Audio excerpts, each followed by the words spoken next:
Good. All right, welcome to the January 27th Village of Shawnee Hills Council meeting. For all that can, please stand for the Pledge of Allegiance. Pledge allegiance to the flag of the United States of America and to the republic for which it stands, one nation, under God, indivisible, with liberty and justice for all.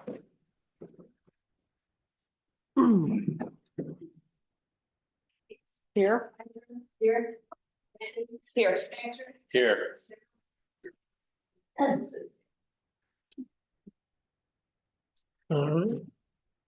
Approval of the minutes from January 13th. It was very short. Brian wasn't here, so we got through it pretty quickly. Anything on page 1? Page 2? Page 3? Question on page 3, over the last large paragraph, 4 lines up. It says, she's a radiologist and they are using AI to find cancer 2 to 3 years before the system shows up. I'm wondering if that should be symptoms. Oh, probably symptoms, yes.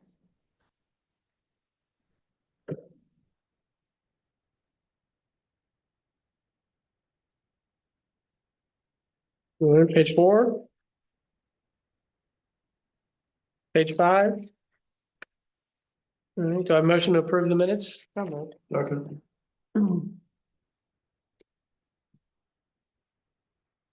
Yes. Yes. Yes. Yes. Yes. All right, any questions on the agenda? So since we got rid of Brian last time, we got rid of Justin this time, it should be much shorter again too, so. A motion to approve the agenda is written. Second. Yes. Yes. Yes. Yes. Yes. Yes. All right, Brian. Thank you, Mayor. A few things to report tonight. Last week I was, went to the Evans Farm Gen board meeting. Kathy was there as well. She'll probably report on that in her, so I won't take up too much time with that. Continuing to work on issues, well, I shouldn't say, she's continuing to work with the Public Art Steering Committee and their rules and their regulations and their applications and how they're gonna function with the village with respect to art. They may be located in various ways, so I'm working with Maggie, we're making some headway there. I will be here again tomorrow night for the planning commission meeting. So just getting myself ready for that.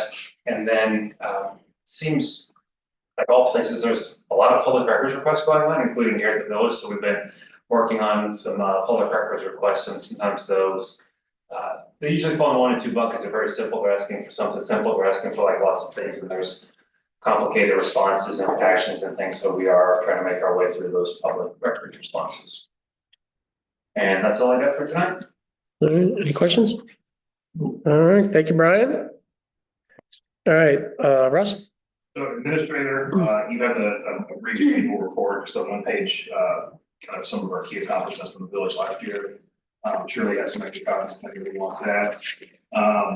Finished the Main Street plan, there were no changes, so I everything going on planning and zoning, I don't see you need to take it back there. It's not changing code. So hopefully if you have the opportunity to look at it, you know, it's our recommendations and things we take from the community, and the committees, and put them on paper. That way, if someone wants to build here, they kind of know what we want. Recognizing that there's other ways to develop, there's other ways these lots can develop, and this is more of our wish list. But it'll be available here if anybody wants to look at it. And then you guys should have that next meeting, whether we didn't quite make the deadline for this meeting. And it's we've been working on it for 1.5 years, so I don't see any rush to add it to tonight's agenda. Have that, and the same thing with the comprehensive land use plan update. It's been another 1.5 to 2 year long adventure with Delaware County. I think it's coming to the end here. We should have that soon. Met with Delaware County over the last week or so. Some future planning for the village and things like that. So more to come on that. And then parking, I met with the Dublin Powell Church of Christ. And I think we're working towards some form of agreement to obtain some public parking in the middle of our commercial area down there. A little bit off the beat path, but being utilized by businesses currently for parking. So I should have some sort of formal agreement here in the next couple of weeks, to present to you guys for approval. Which puts us at about 100 public parking spaces in that area. It just so happens it's located near the brewery and Icon, as well as some more busier businesses, so that shouldn't make up any deficit or void we have. That's all I have on that. All right, police chief? Police chief, public records requests, dealing with a bunch of public records requests that have come in lately. Our annual report is completed and it's here. I did notice on the website, there was kind of a backlog of us putting them up on the website. I sent those to Shirley today, so should have all the years we're missing. As far as that, working towards the Ohio Collaborative, so we participate in the credit or the certification every year. We've done it since 2016. I think we were the first agency in Central Ohio, maybe the second agency in Central Ohio to obtain that certification. Last year, Ohio moved with 10 law enforcement agencies to be accredited, which is a couple steps further. Unlike other programs like CALIA or CALIA is the big one coming to my head right now. This one doesn't cost us money to participate in. Working with that, so it was the initial 10 agencies, and then they expect this year to release it to other agencies. And I've been working to make sure that when that is released, we can submit hopefully rather quickly, and then be in line for our accreditation, which is again more in depth on that. It's cutting through employee evaluations and working with body camera, working with the vendors for the body cameras. We got one quote back. I didn't quite like the numbers, so a lot of things changed over the course of a month. So we sent it back to the working table on that, and hopefully they'll have some other options for us, and then reach out to a couple other companies for different quotes, and hopefully we'll have something here soon on that. That's it. Any questions? All right, visitors, Giacomo Bello wants to talk about clarification about letter to residents for planning and zoning meeting announcement. Good evening, Giacomo Bello, 205 Drive.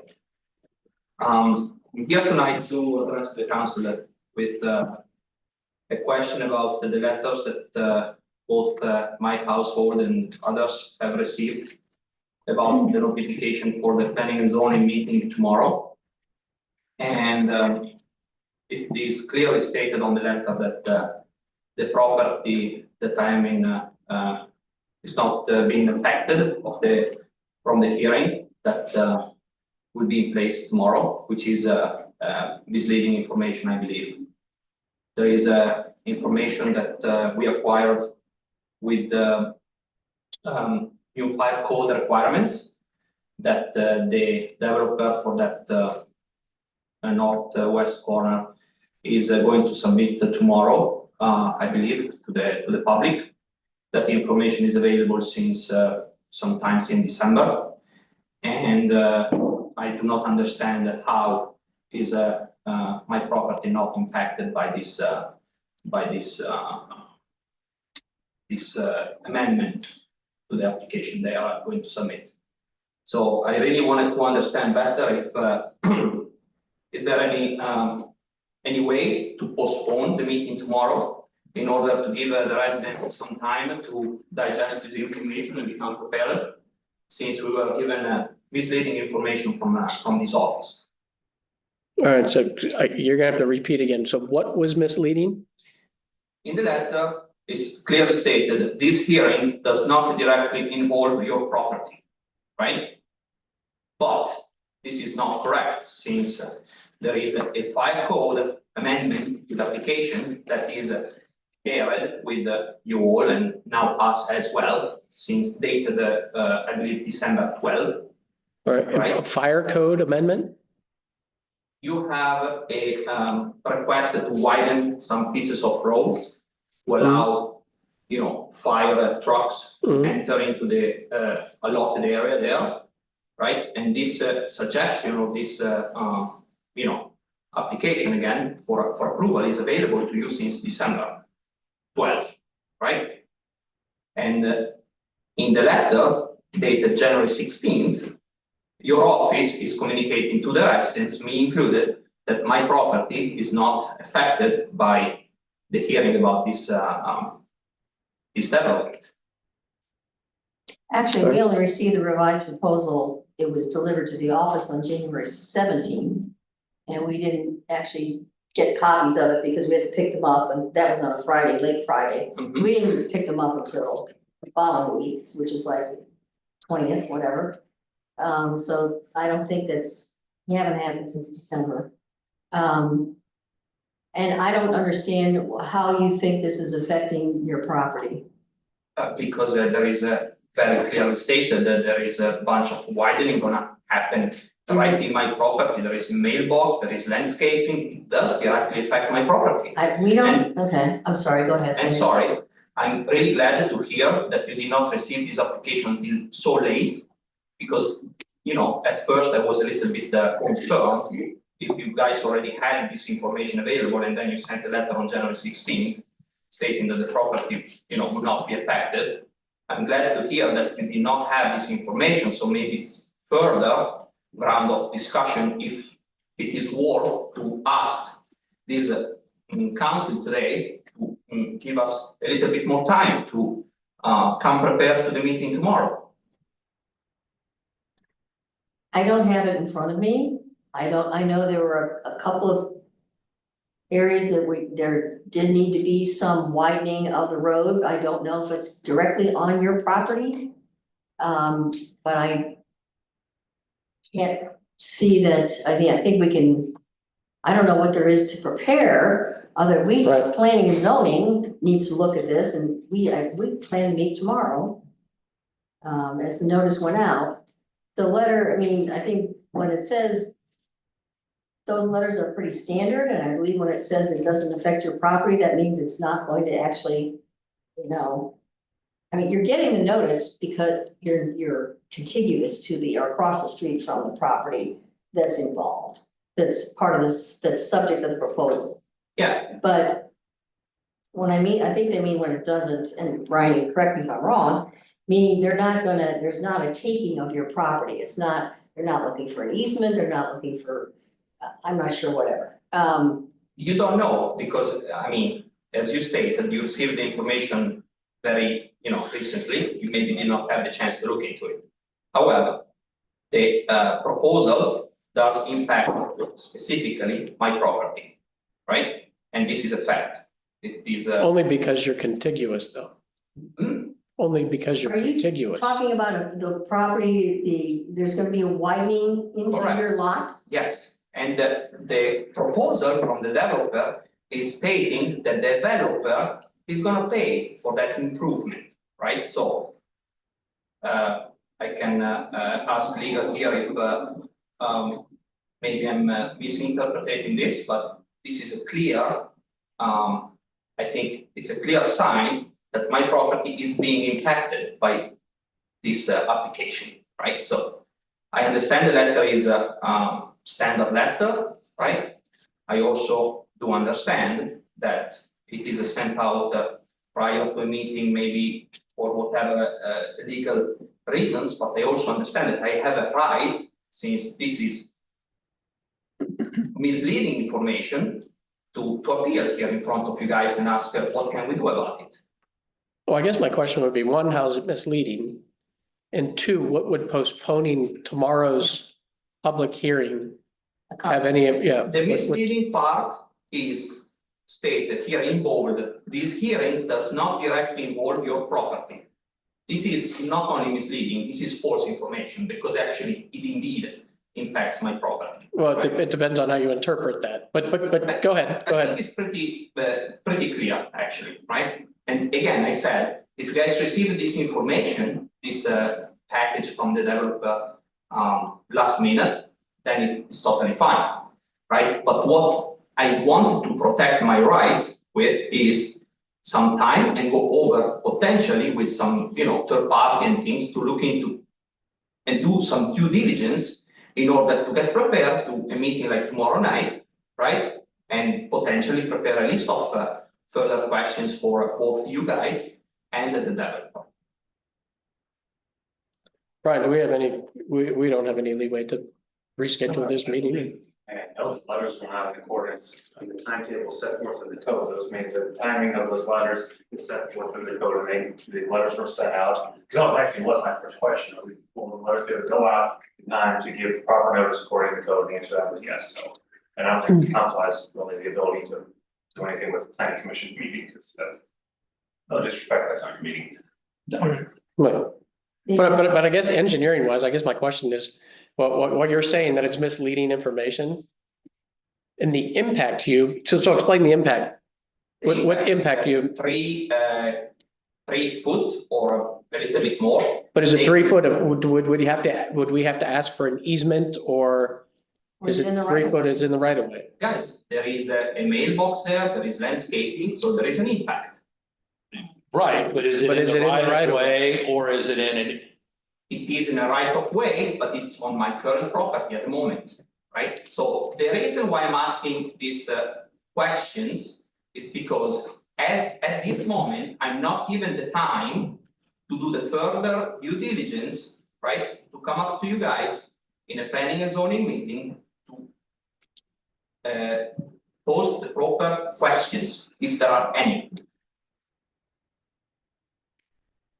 And you guys can say, we're gonna have the meeting tomorrow no matter what, that is fine, but at least we're gonna have this recorded, right? And the fact that I came up and spoke my mind about this topic, and we can go from there. Well, I mean, I don't see any reason that we should postpone tomorrow's meeting. Right? I mean, so clearly you can state tomorrow what the impact to your property is, right? To your property, not necessarily the property in the right of way, right? Because that's our property, correct?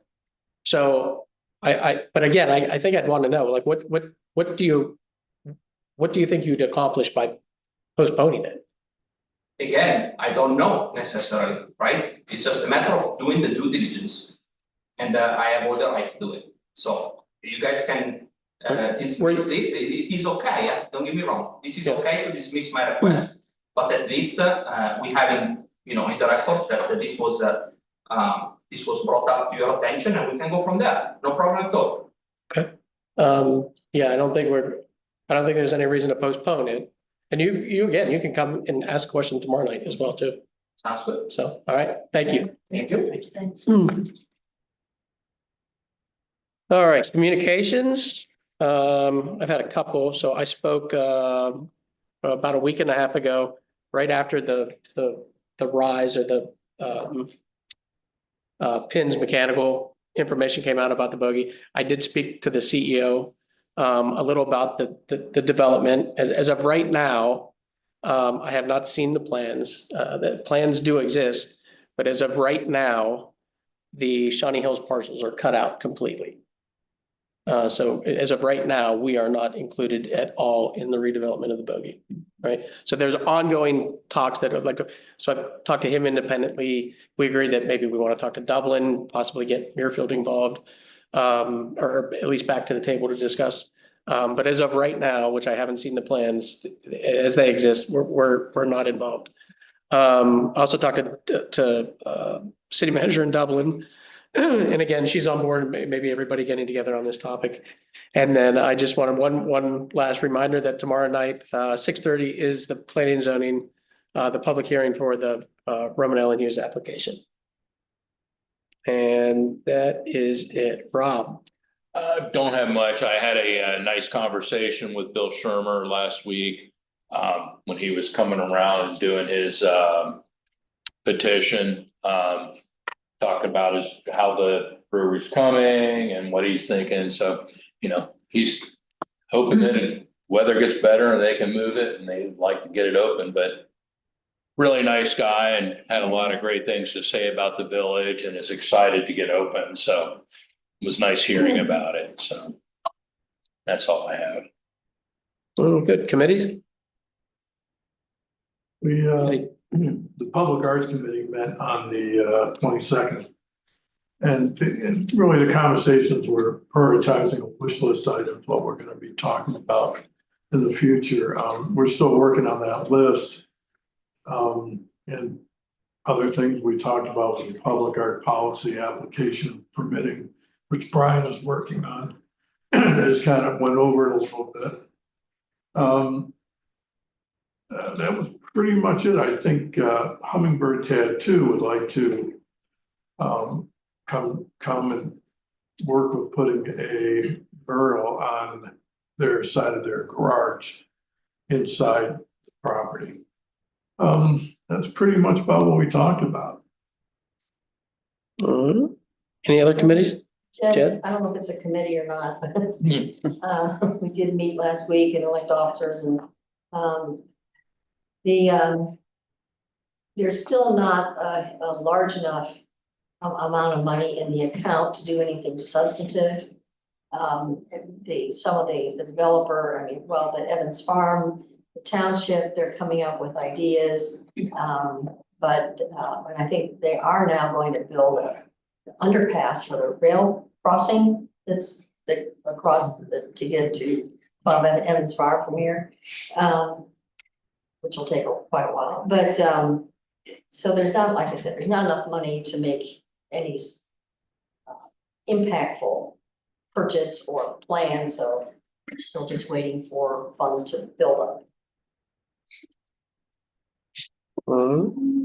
Any other committees? I know finance did not meet.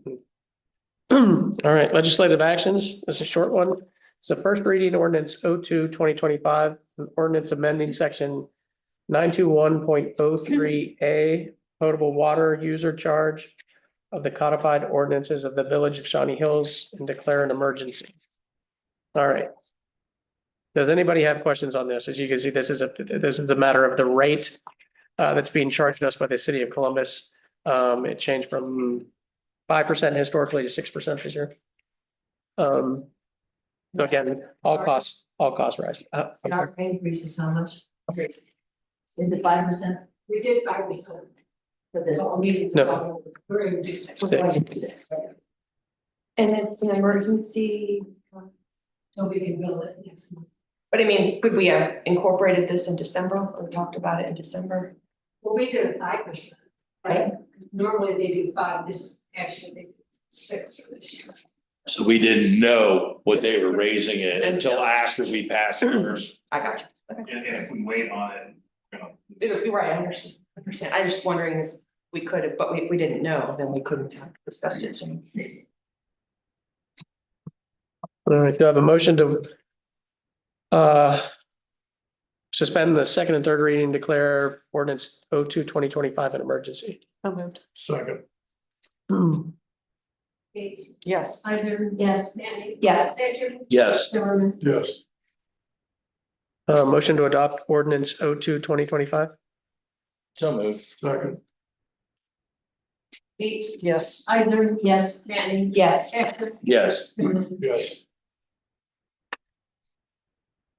All right, Mary, I saw you doing the bills. Do we have motion to pay the bills in the amount of $59,955.48? So moved.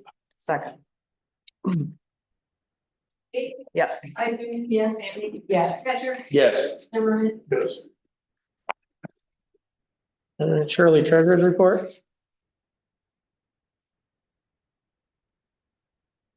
General fund, 102,635.14. Street fund, 17,433.9. State highway, 47,625.10. Continuing professional training, 10,819.98. Evans Farm Shed, 3,995.69. Drug law enforcement, 534.41. Indigent drivers, 385.84. Law enforcement trust, 3,820. American Rescue Plan, 16,968.14. Enforcement education, 1,795.98. Fire fund, 111,713.59. Weed fund, 648.38. TIF, 83,998.76. TIF 2, 44,649.74. Police District Fund, 179,646.94. Veterans Memorial, 298.97. Sewer operating, 85,963.70. Sewer replacement, 7,506.08. Storm sewer, 33,143.03. Enterprise improvement, 23,419, and enterprise debt service, 106,574.07, for a total of 1,182,686. Motion to approve the treasurer's report is written. Second, Yes. Ivan. Yes. Sandy. Yes. Cantor. Yes. Zimmerman. yes, All right, any miscellaneous, I guess I do have miscellaneous business. I wanted to thank Richard and Mark. The last two snow events, our roads have been fantastic, so I know there's a lot of work put into that, so. Any other business? All right, do I have a motion to adjourn? so moved. Second. All in favor? Aye.